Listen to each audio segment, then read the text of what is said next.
Meus amados, nós vamos abrir a palavra de Deus no Evangelho de Cristo, conforme o registro de Lucas, capítulo 4. Lucas, tem aqui, obrigado filho, está ótimo, já tem. Lucas capítulo 4. Leremos a partir do verso 16 até o verso 30. Lucas 4, 16 a 30. Está escrito assim: indo para Nazaré, onde fora criado, entrou num sábado na sinagoga, segundo o seu costume, e levantou-se para ler. Então lhe deram o livro do profeta Isaías, e abrindo o livro, achou o lugar onde estava escrito: o Espírito do Senhor está sobre mim, pelo que me ungiu para evangelizar os pobres, enviou-me para proclamar libertação aos cativos e restauração da vista aos cegos, para pôr em liberdade os oprimidos, e apregoar o ano aceitável do Senhor. Tendo fechado o livro, devolveu-o ao assistente e sentou-se. E todos na sinagoga tinham os olhos fitos nele. Então passou Jesus a dizer-lhes: hoje se cumpriu a escritura que acabais de ouvir. Todos lhe davam testemunho e se maravilhavam das palavras de graça que lhe saíam dos lábios, e perguntavam: não é este o filho de José? Disse-lhes Jesus: sem dúvida citar-me-eis este provérbio: médico, cura-te a ti mesmo. Tudo o que ouvimos ter se dado em Cafarnaum, faz-o também aqui na tua terra. E prosseguiu: de fato vos afirmo que nenhum profeta é bem recebido na sua própria terra. Na verdade, vos digo que muitas viúvas havia em Israel no tempo de Elias, quando o céu se fechou por 3 anos e 6 meses, reinando grande fome em toda a terra, e a nenhuma delas foi Elias enviado, senão a uma viúva de Sarepta de Sidom. Havia também muitos leprosos em Israel nos dias do profeta Eliseu, e nenhum deles foi purificado, senão Naamã, o sírio. Todos na sinagoga, ouvindo estas coisas, se encheram de ira, e levantando-se, expulsaram-no da cidade, e o levaram até o cume do monte, sobre o qual estava edificada, para de lá o precipitarem abaixo. Jesus, porém, passando por entre eles, retirou-se. Eu gostaria de pensar com vocês hoje sobre o tema: a centralidade do reino de Deus. Pastor Arival já disse aqui, na leitura que fez, que o reino de Deus é a mensagem central do Novo Testamento. O reino de Deus foi o tema principal da pregação de Cristo e também dos apóstolos. Mas se faz necessário perguntar: o que não é o reino de Deus? Primeiro, o reino de Deus não é a nossa igreja. Segundo, o reino de Deus não é a nossa denominação eclesiástica, nem mesmo a somatória de todas elas. O reino de Deus não é a igreja em toda a terra. Em outras palavras, o reino de Deus é maior do que a igreja. O reino de Deus é o governo de Deus. Onde Jesus Cristo reina em um coração, aí chegou o reino de Deus. O reino de Deus é a presença do rei, e onde o rei governa, aí está o reino. Portanto, observaremos o segundo ponto, que são as fases do reino. O grande teólogo Augusto Strong dividiu o reino em 3 fases. Primeiro, o reino de poder. O que é o reino de poder? O reino de poder representa que Deus governa o cosmos, que não há nenhuma galáxia desse universo, que não há nenhum mundo estelar no cosmos, não há nenhum planeta no nosso sistema, Não há nenhuma área do planeta Terra, não há nenhum aspecto das nações da terra onde o nosso Deus não governa. Ele rege, ele sustenta todo o universo. O governo dele abrange tudo e a todos. Esse é o reino de poder. Ele tem todo o poder, ele tem toda a autoridade nos céus e na terra. Segundo lugar, o reino da graça. E agora eu estou falando da igreja militante. Jesus estabeleceu a igreja, Jesus legisla sobre a igreja, Jesus salva o seu povo, que é a igreja, Jesus defende a igreja, Jesus dirige a igreja, Jesus edifica a igreja, Jesus protege a igreja. Este é o reino da graça. Ele está aqui e ele governa a todos nós. Mas finalmente, reino do poder, reino da graça, reino da glória. Essa é a terceira fase. Agora ele está tratando da igreja triunfante, a igreja que vai reinar com Cristo no novo céu e na nova terra, quando nós teremos um corpo de glória semelhante ao corpo da glória do Senhor Jesus, quando não haverá mais nem maldição, nem nada contaminado, nem o pecado, onde nós teremos um corpo glorificado e estaremos nessa nova ordem de glória para sempre e sempre com o Senhor Jesus. Bom, cabe-nos agora perguntar, quais são as características desse reino? Vejamos. O reino de Deus, disse Jesus, não é físico, nem é geográfico. Ele não está aqui, ele não está ali, ele não está acolá. Jesus disse para Nicodemos, o meu reino, para Pilatos, o meu reino não é deste mundo. Então, não é aqui em São Paulo, não é na Europa, não é na Ásia, não é na África. Este reino não é geográfico, nem político. O texto que foi introduzido no culto de hoje retrata para nós que a porta de entrada neste reino é o arrependimento.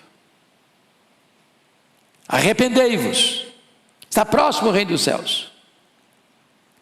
Então você não entra nesse reino fisicamente com seus pés. Não é uma porta, não é um átrio, não é um salão, não é um edifício, não é um templo. Você entra nesse reino pela porta do arrependimento. E Jesus disse muito claramente para Nicodemos, em verdade te digo, se você não nascer de novo, você não pode ver o reino. Se você não nascer da água e do Espírito, você não pode entrar nesse reino. Então ninguém entra nesse reino sem arrependimento, ninguém entra nesse reino sem novo nascimento. Mas onde está esse reino? Jesus diz assim, o reino de Deus está dentro de vós. Dentro de vós. Se Jesus reina, governa o seu coração, aí está o reino de Deus. Se Ele manda na sua vida e Ele é o rei, aí chegou o reino. Mas o reino é mais do que isso. O reino é uma qualidade de vida. O apóstolo Paulo, escrevendo aos Romanos, disse, o reino de Deus é justiça, o reino de Deus é paz, o reino de Deus é alegria no Espírito Santo. Onde tem a justiça de Deus, aí está o reino. Onde tem a paz de Deus, aí está o reino. Onde tem a alegria do Espírito Santo, aí está o reino. É claro que o súdito desse reino tem marcas diferentes dos reinos deste mundo. Jesus diz que os súditos deste reino são aqueles que são os humildes de espírito, são aqueles que choram, são os mansos, são os que têm fome e sede de justiça, são os misericordiosos, são os puros de coração, são os pacificadores, são aqueles que são perseguidos por causa da justiça. Esses são os súditos do reino de Deus. E Jesus chegou a dizer que se a sua justiça não excede a justiça dos escribas e dos fariseus, você não entra nesse reino, você não é súdito desse reino. Mas preste atenção nisso. O reino de Deus, à luz dos reinos deste mundo, é um reino de ponta cabeça. De ponta cabeça. Primeiro porque neste reino o maior é o menor. Nos reinos deste mundo, quem é grande? É quem tem muita gente a seu serviço. Mas no reino de Deus, o maior é o que serve a muitos. O grande é o pequeno é o grande. Está invertida a ordem. No reino de Deus, quem quer ser o primeiro tem que ser servo de todos. Os que estão no topo da pirâmide vão para baixo, os que estão embaixo fazem uma viagem para cima. No Cântico de Maria, relatado lá em Lucas, esse reino traz uma série de revoluções para a nossa vida. Por exemplo, tem uma revolução geral, dispersa os que no coração alimentam pensamentos soberbos. Nesse reino, os que alimentam os pensamentos soberbos não têm entrada, não têm chance, não têm vez, não têm voz. Deus dispersa os soberbos. No reino de Deus há uma revolução política, porque está escrito que Deus derruba dos seus tronos os poderosos. Deus levanta reis e Deus faz reis apiarem do poder. Terceiro, há uma revolução social. Deus exalta os humildes e despenca para baixo os soberbos de coração. Quarto, há uma revolução econômica, porque Deus enche de bens os famintos e despede vazios os ricos. O reino de Deus está aí, de fato, de ponta cabeça. Os valores são invertidos em relação aos valores dos reinos deste mundo. Mas o reino de Deus, mais do que isso, irmãos, é o reino que vence preconceitos. Por exemplo, vence o preconceito religioso. Jesus alcança os gentios. É por isso que os judeus estão tão furiosos em Nazaré, porque quando ele vai falar em Nazaré, ele vai dizer o seguinte: olha, tinha muitas viúvas em Israel, mas Elias foi enviado a uma viúva gentia, lá em Sarepta. Tinha muitos leprosos na época de Eliseu, mas o único leproso que foi purificado não foi um judeu, foi um sírio, Naamã. Jesus está dizendo o seguinte: olha, no reino de Deus, os que são desprezados, escorraçados, aqueles que são marginalizados, os gentios que os judeus achavam que não tinha qualquer chance de serem amados por Deus, são os que são contemplados pelo amor de Deus. Na parábola que Jesus contou, do chamado bom samaritano, o samaritano desprezado é o exemplo de vida cristã. Na parábola, na história de Jesus, a samaritana proscrita torna-se missionária. Por quê? Porque o reino de Deus vence preconceitos religiosos. Quem vai ser a missionária proclamadora da ressurreição de Jesus? Uma mulher que foi tirada dela 7 demônios. Vai ser a primeira missionária da igreja a anunciar a maior mensagem do cristianismo: Jesus venceu a morte. O reino de Deus vence o preconceito político e ideológico, porque Jesus chama o que nós chamaríamos hoje um extrema direita, Mateus, e Jesus chama também o que nós chamaríamos de extrema esquerda, um Simão Zelote. Quebra as barreiras ideológicas. Jesus vence o preconceito social e moral. Ele transforma Maria Madalena, uma prostituta possessa e endemoniada, em missionária. Jesus transforma um homem louco, endemoniado, em missionário para a sua terra, os gadarenos. Jesus chama rudes pescadores e transforma-os em apóstolos. Jesus transforma o maior perseguidor do cristianismo, Saulo de Tarso, em maior missionário da igreja, o apóstolo Paulo. Louvado seja Deus. Este é o reino. Mas mais, o reino de Deus, meus amados irmãos, é o reino que deva ser a nossa maior aspiração. O que você mais deseja na vida? O que você mais aspira na vida? O que você mais cobiça do ponto de vista positivo? E Jesus diz: o reino de Deus é uma pérola de grande valor, que quando você encontra, você vende tudo o que tem para tomar posse desse tesouro. Nada deve fazer os seus olhos brilhar mais do que o reino de Deus. É por isso que a oração do crente é: venha o teu reino.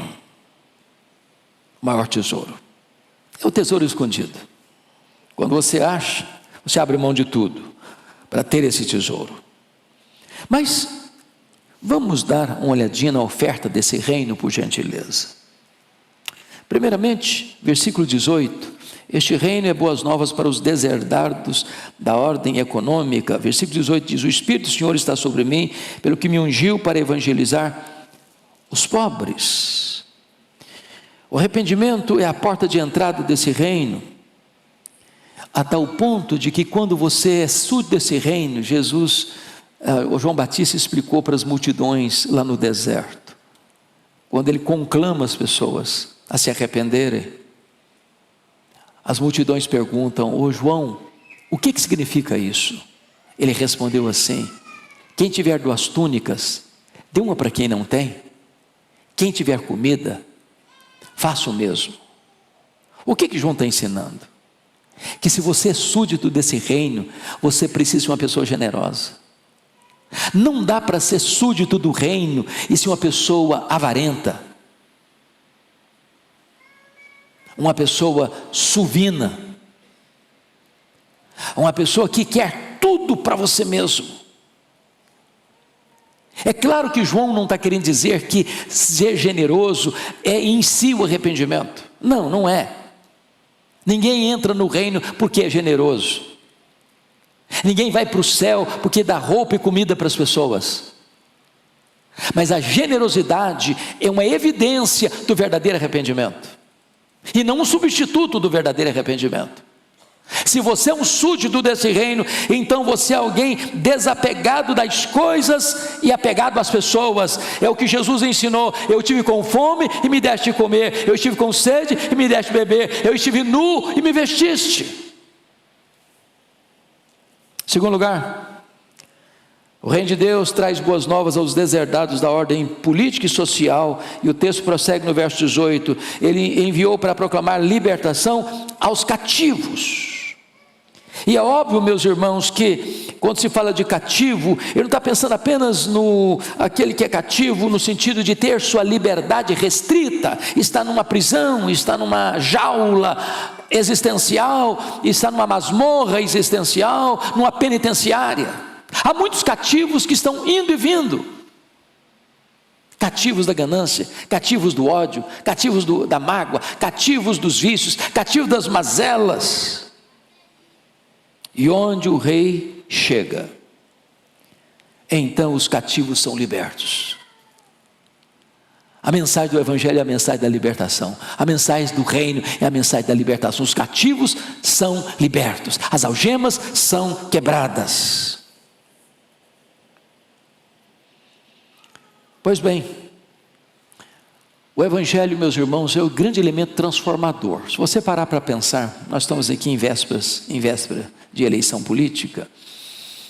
Eu pergunto a vocês, historicamente falando, qual foi o modelo político que salvou a humanidade? Qual ideologia política salvou a humanidade? Qual partido político ofereceu esperança para a humanidade?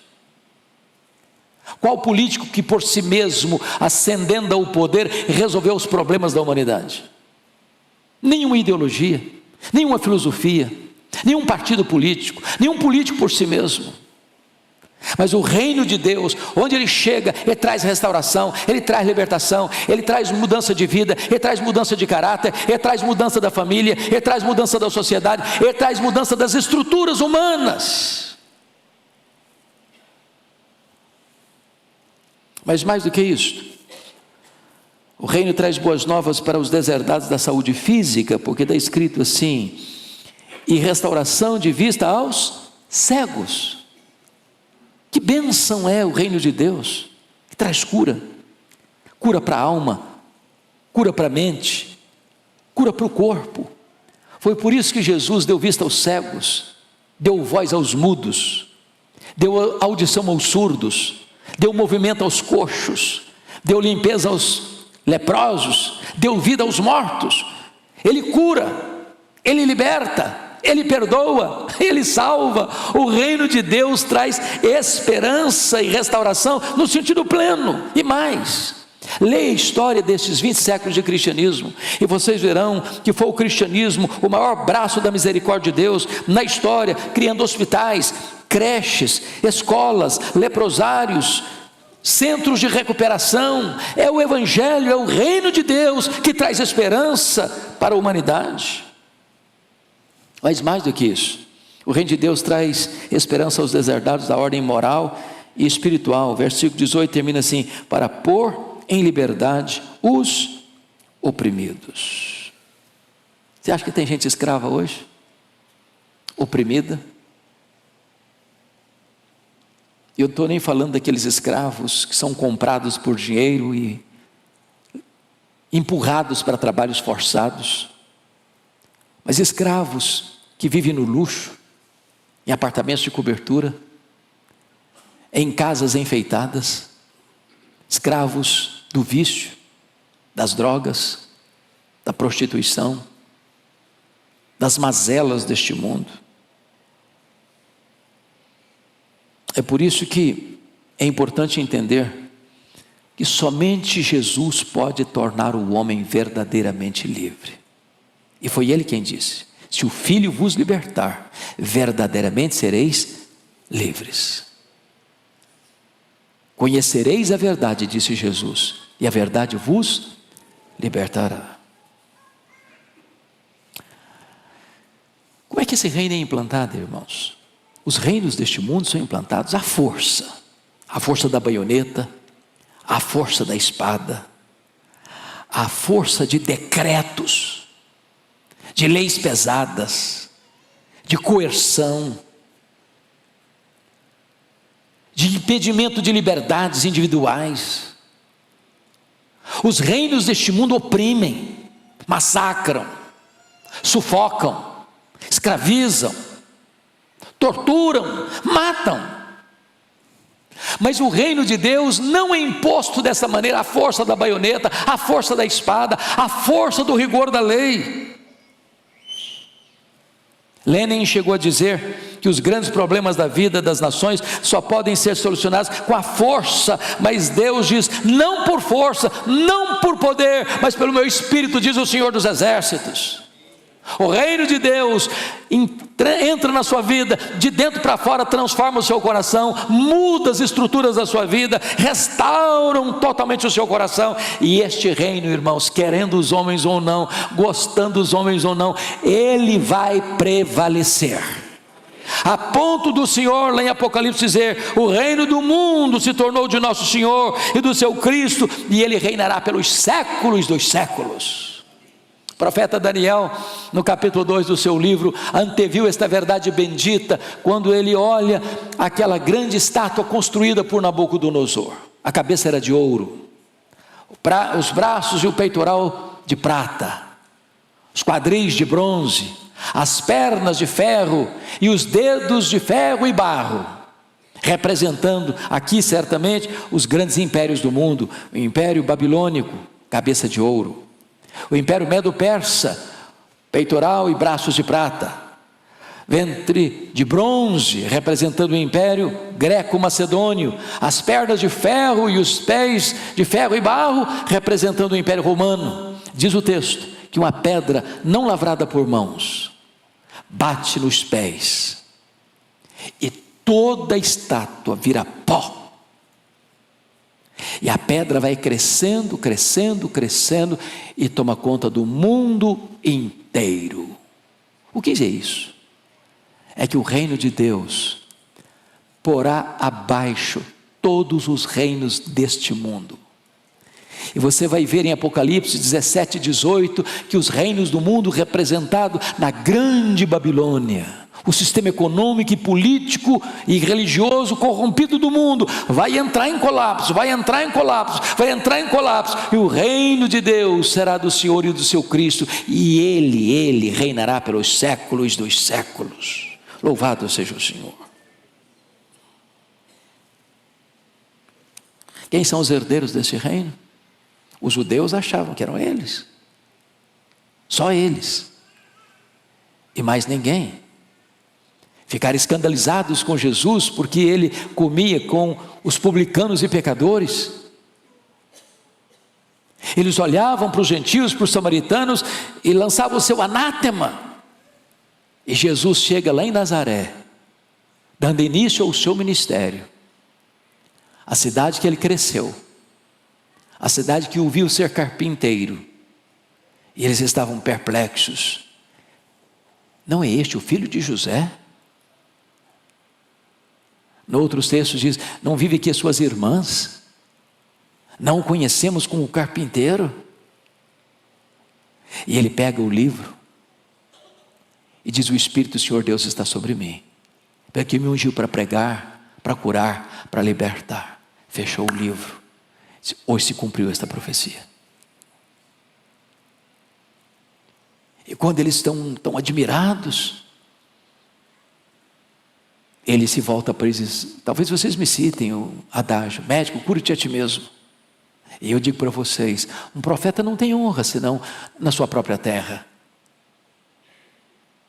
Ele começa a contar. Havia muitas mulheres viúvas lá em Israel, na época de Elias, tempo de fome, de crise.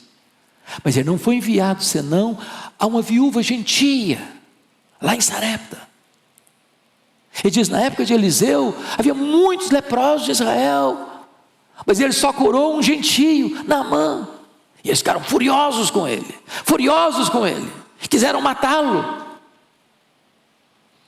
Eu quero dizer para você que o reino está aberto para gentios, para os diferentes, para os escorraçados, para os enjeitados, para os desprezados.